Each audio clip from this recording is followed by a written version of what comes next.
Hello दोस्तों, welcome to Aakash tech learning. देखो यार, एक्चुअली बहुत ज़्यादा मिसकंसेप्शंस और बहुत ही ज़्यादा फॉल्स इन्फॉर्मेशन फैलने लगी है इस बारे में, जो कि 2024 वाला कोर्ट केसेस चल रहे हैं। ठीक है, तो एक ऑर्डर आया हुआ है दिल्ली हाई कोर्ट का, इसको भी लेके कई लोग बहुत अलग अलग तरीके से इस चीज़ को इंटरप्रेट कर रहे हैं। ठीक है, और इसके लिए इससे रिलेटेड बहुत ज़्यादा मिस इन्फॉर्मेशन फैलाई जा रही है। तो ये वीडियो मैं बेसिकली इसीलिए बना रहा हूँ कि इसमें जो पॉइंट्स हैं उन्हें मैं आपके सामने रख सकूँ और ये चीज़ें आपको क्लियर हो सके कि एक्चुअल में इसमें क्या है। ठीक है, इस वीडियो को देखना, मैं कुछ चीज़ें बहुत ही अच्छे से क्लियर कर दूंगा इसमें। देखो, सबसे पहले तो ये है कि ये ऑर्डर सीट है जो दिल्ली हाई कोर्ट का आया है, अभी ये पब्लिक प्लेटफॉर्म पर ऑलरेडी अवेलेबल है। ठीक है, मतलब कि दिल्ली हाई कोर्ट की वेबसाइट पर इसे आप भी डाउनलोड कर सकते हो, मैं अपने टेलीग्राम में भी दे दूँगा। तो ये बेसिकली क्या है, ये 4210/2025 का अभिनंदन एंड अदर्स का केस है एसएससी। इसमें एक्चुअली क्या है ना कि ये लोग पहले कैट गए हुए थे, तो कैट से इन्हें कुछ खास राहत नहीं मिली, इसलिए हाई कोर्ट गए हैं।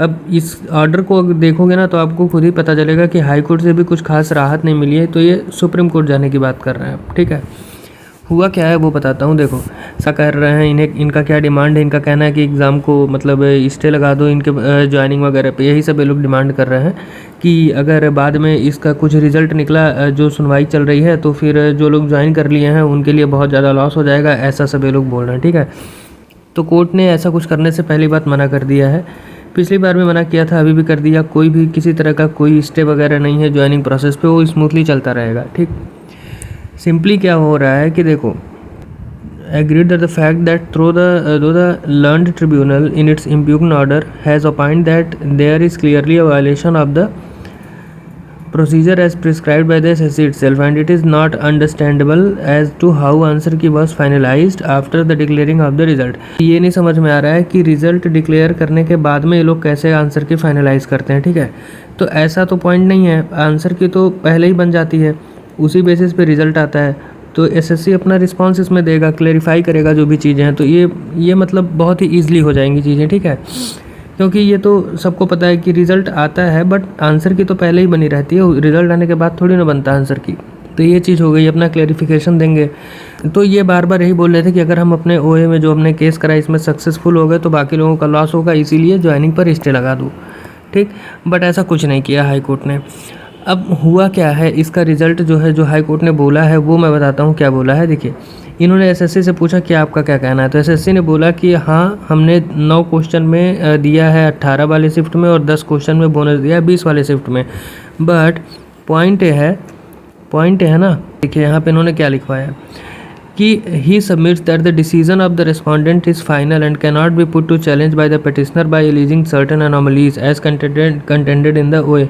कि जो पिटिशनर्स हैं अपने एप्लीकेशन में ऐसा बोल रहे हैं कि इस आंसर के में कुछ एनोमलीज हैं, तो ये सस्टेन नहीं कर रहा है, क्योंकि जो हमने जो आंसर की दिया है, ठीक है, वो फाइनल है और उसे कोर्ट में चैलेंज, वो आप चैलेंज ही नहीं कर सकते। ठीक है, वो फाइनल है आंसर की जो हमने दिया है। फिर कोर्ट कहती है कि हमने दोनों लोगों को कंसीडर किया और हमारा डिसीजन ये है कि एट दिस स्टेज, इस स्टेज पर हम किसी तरह का कोई इन्वेस्टिगेशन के लिए ऑर्डर नहीं दे सकते, हम इसके लिए सेटिस्फाइड नहीं है कि हम कोई इन्वेस्टिगेशन करवाएं इस आंसर की। ठीक, और प्राइमा फेसी देखने से कुछ हो सकती हैं कि डिस्क्रिपेंसीज, तो वो चीज़ें जो कैट है जिसमें चल रहा है केस, वो ऑलरेडी वो लोग देखेंगे।